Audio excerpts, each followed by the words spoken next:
PTF and JK back with you on the In the Money Media YouTube channel. We encourage you to subscribe while you're here so you don't miss any of our YouTube exclusive content. This is not exclusive because this is also going to be on the In the Money Players podcast feed, which you can also subscribe to. Got off to a good start, JK, from opening day at Kentucky Downs, but it's not this business. It's not about what you did yesterday. It's about what you're going to do tomorrow. So we'll proceed and talk about tomorrow, this Sunday card at Kentucky Downs. We kick off with race number 7, where we've got an allowance race going 6.5 on this course. Who do you like to kick things off? Yeah, there's 3 horses I want to use in here. 2 of them are probably pretty obvious. The 8 Run Curtis Run, who's run a second here before.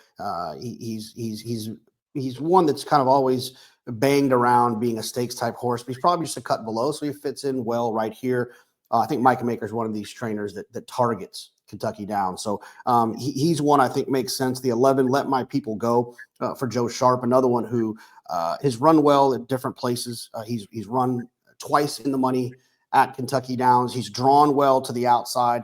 Another one that I think could be dangerous. But the one interesting one that I'll add there is the 4, Dunedin, a horse that has a bit of tactical speed. He's been running on the synthetic as of late. So his form, I don't want to say it's dirty, but it just looks a little bit tricky. But if you keep going down a little bit further, you'll see a win at Kentucky Downs at 45-1. So what that tells me is that his form prior to that wasn't all that great. Turfway, some Woodbine, some Ellis, but something about Kentucky Downs woke him up where he was able to win at 45-1. So he's one that I want to definitely have in the mix as well. So I'll go 4, 8, 11. I like your case on Dunedin in particular because 15-1 on the morning line, that could be a nice price to get in there. I was much less creative than you, but we have one of the same horses that you mentioned that I want to talk about. That is Run Curtis Run. Ran a huge race at Saratoga, closing well, despite what looked to me to be just an even pace. I think there's plenty of pace signed on here to set up a closer, and this one's alone Kentucky Downs start was solid, suggesting to me the configuration will be no problem. I was going to start off with the 11, with the 8 rather, but I'll take another look at your 4 and your 11.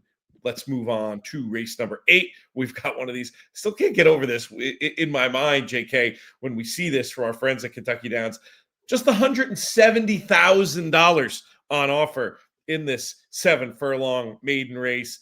And I like the number 12, Great Kerry Lee. Intriguing pedigree, being by Caravaggio out of a Lemon Drop Kid Dam. Showed some ability late in that dirt debut, and I thought would improve with the switch to the green and going farther. I thought you could make cases for the 2 Beach Ballad and the 10 Malora as well. But mainly, I wanted the 12 Great Kerry Lee. Do you have similar numbers, or do you want to bring something else to the party? Yeah, I had the 10 and the 12 as Bs. My A's, I had 3 A horses, the 2 Beach Ballad, who I thought ran well last time. And one of the things that I was reminded of this summer is even if it's the fastest horse in the world, it takes a little bit of experience, or you have to be a very special animal to win in these maiden races. And I think that the 2 Beach Ballad has some experience. Has run on 2 different surfaces, has run it 3 different distances, and now ships in here, I think has an edge, tactical enough too, from that inside draw to be able to work out a nice trip. The 7 Turner's Charm, I'm just always going to kind of give Brendan Walsh an extra look when it comes to these first-time starters. He's another guy that I think targets this meet. The horse stayed at Turfway Park, was working on the synthetic. That makes me feel like they're ready to run here on the grass. It's a not this time. There's nothing that jumps off the page from a pedigree standpoint. There's a half that ran well on the grass, but outside of that, and then the 9, Love a Little Mo, another one who feels like got a couple of setup races, got a setup race on the dirt. Then they tried to go long on the turf, and the horse ran well enough. The race fell apart, but the horse ran well enough. So another one with experience I wanted to make sure I have. So 2, 7, 9 is A's, and I liked your idea with the 12, 10, 12 with SBs. It's funny, that point you make about first-time starters reminds me of a great line in the Mike Maloney book, Betting with an Edge, where he did one of those "What if I told you" routines. And it was, what if I told you this horse was going to go on to bank X million, be in the Hall of Fame, win the Triple Crown, and you could get them, at whatever price it was first out. Like, wouldn't you jump at the chance? Well, you would have lost with Secretariat and American Pharaoh. Like, it could be pretty darn great and not necessarily win. first out. Continuing coverage of Kentucky Downs brought to you by our friends at the Kentucky Thoroughbred Development Fund. If you're wondering where those $170,000 maiden purses come from, it's from their support and why Kentucky is this year-round racing circuit these days. Speaking of Kentucky Downs, cool contest opportunities. We're going to put a link down in the description so you can get involved in the King of the Turf Challenge. We also want to let folks know that our friends at Race Lens have various discounts for you if you're looking for data on this Kentucky Downs meet. If you're a new Race Lens person, for $1, you can get a monthly subscription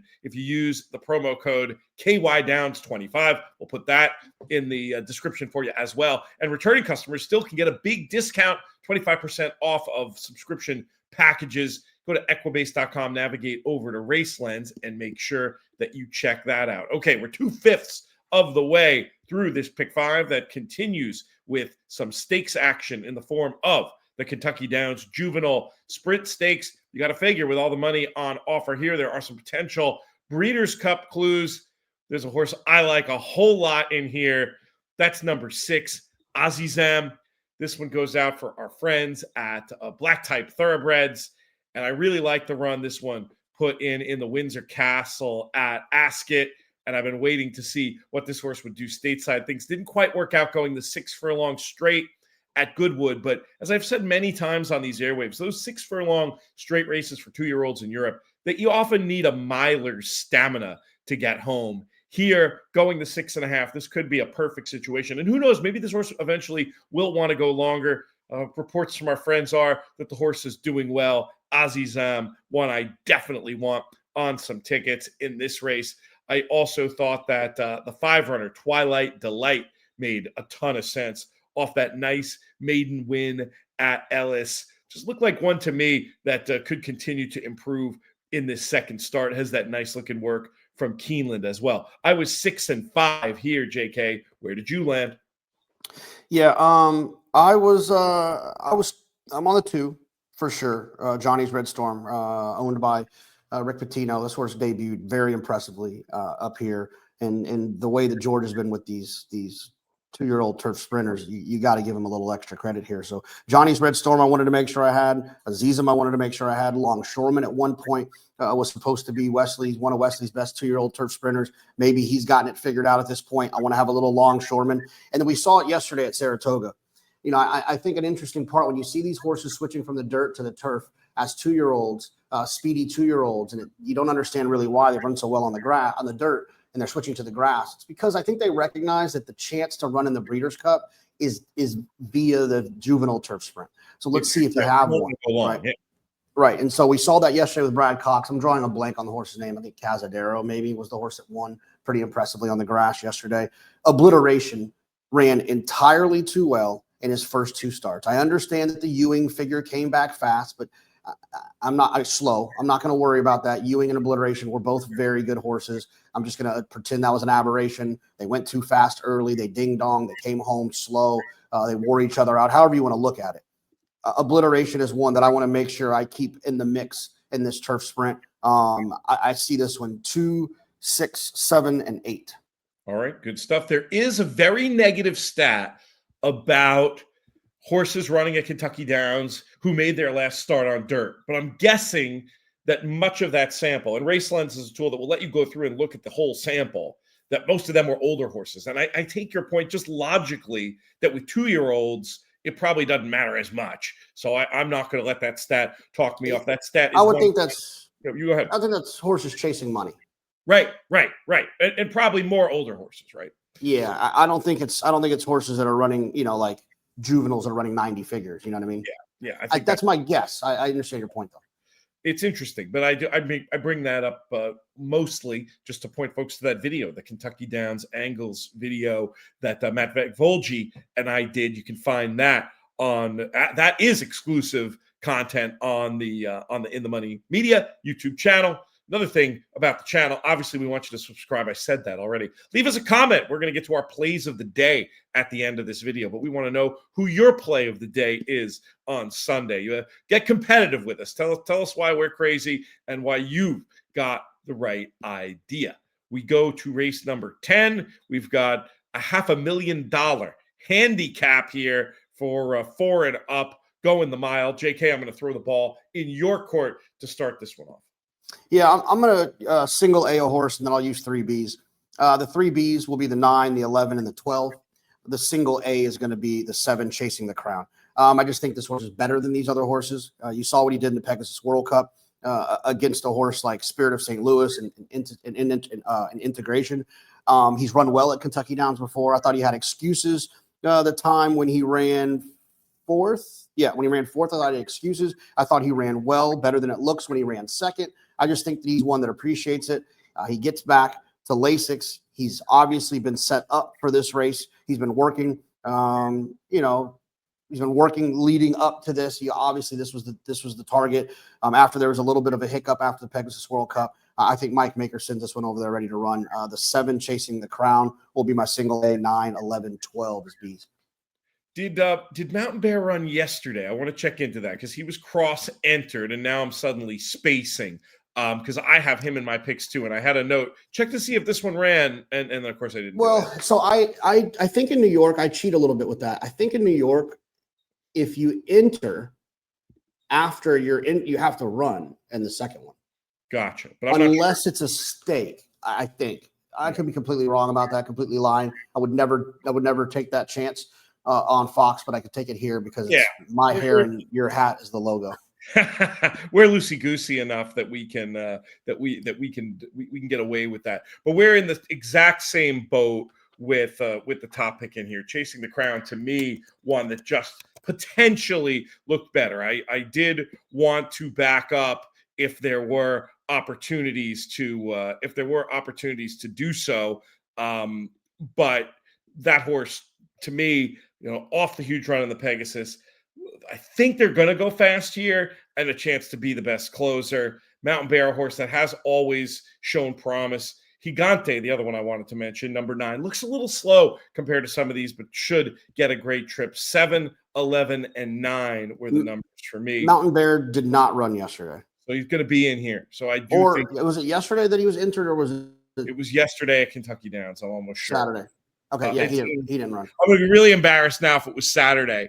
But I thought he was entered for opening day. But that's the problem when you look at his. He's entered right now, 8:31, race 10. That's what Aquabase says. And I think we both want to. It's a horse that we both want to have on form. But yeah, it is. It is funny. I mean, people are cursing us and saying these idiots, they don't even know when the horse. It's hard when you're looking at 6 tracks and 3 days ahead and this and that. So give us a break, for goodness sake. All right, let's move on to the final race for this show, which is another stake race. We've got the Juvenile fillies stakes going the mile. Once again, it's always hard coming out of Kentucky Downs because it's so different that I'm not always going to love a horse coming out of here going to a more traditional configuration in a race like the Breeders' Cup or really any other track in North America. But I still think it's a reasonable hypothesis that that this form could stand up at the top levels just because it's so competitive and there's so much money on the line. I like the number 9, Oscar's Encore. Easy maiden score at Saratoga in a restricted event, but I still think that form could stand up here. Really intrigued by Oscar Performance as a Kentucky Downs sire, one of these U.S. turf sires that I think has an opportunity to stand up with the European turf sires. And obviously, Oscar Performance also has had a ton of success as a sire on dirt, and he was so versatile himself for our friends over there at Mill Ridge in Kentucky. That's one I want, the 9, but I'm also interested more as backups in the 1, Loveliest, who fits off that impressive win first out, and the 3, Rose Room. As hard as that one was bet, this is a point you made on one of the Kentucky Downs shows we already did. When they're bet that strongly first out, I am tempted to think that there could be more under the hood, no matter what happened in the run. 9 with a little bit of 1 and 3 for me. How about you to close this thing out? Yeah, this is Kentucky Downs for you. I'm completely different. So that's happened a surprisingly few amount of times in our first 3 shows, and when we've been in lockstep, we've been pretty close so far. But maybe that tells us this is a spread race. Who we spreading with? Yeah, so my top 2 are going to be the 6 Merengue or Meringue. Is that Meringue or Merengue? I was going to call the horse Merengue, but I suppose it could be Meringue. Okay, well, yeah. Horse ran really well first time out on the turf. broke slow. There's been, 4 horses that have run back in the money in their next starts in that situation. The figure, it's hard to make 5 furlong turf sprint figures when you have 2-year-olds, especially when the pace isn't all that fast. They can only come home. The final time can only be the final time. Came back and ran well in the Adirondack, ran second in that race on the dirt. So this horse has shown some versatility, some talent. When you show the versatility like that, then the versatility that is Kentucky Downs makes me feel a little bit more comfortable. You're not a horse that has everything your own way. So I like that one quite a bit. Unfortunately, I might like this one a little bit more, which is a 2 to a flame for Alex Bregman. Rusty Arnold on debut was 3-1. Okay, for 7-2 for a 8% first time out trainer. Source obviously has a little bit of talent. I don't think I need to tell you that the pedigree is not dirt. Justify with a Galileo mare. I mean, this horse is screaming, hey, this is what we're going to do. There's a race come on July 20th. We're going to run at Keeneland on the dirt. Just give Ellis on the dirt. Just give the horse a run, and then we'll set this one up for a stake at Kentucky Downs. And that's exactly what happened. This horse, I think, is going to be a little ignored, and I think could be really tough. So 2, 6. I'll use the 7 and I'll use the 9 as A's as well. But I think the 2 and the 6 are they feel like a little standoutish to me. Yeah, I hear your case on both of them, and I did look at both of those and ultimately decided to try to trim it down. But I don't mind that idea at all of spreading to hopefully cash some of these late picks. Great betting action at Kentucky Downs. We got 4 more days. We're going to have it covered here on the In the Money Media YouTube channel, and we're going to post these all as podcasts. We've also got great written content for Kentucky Downs. And the best way to get that, sign up for our free email newsletters, and you'll get all those extra articles in themoneypodcast.com/email. For JK, I'm PTF. May you win all your photos.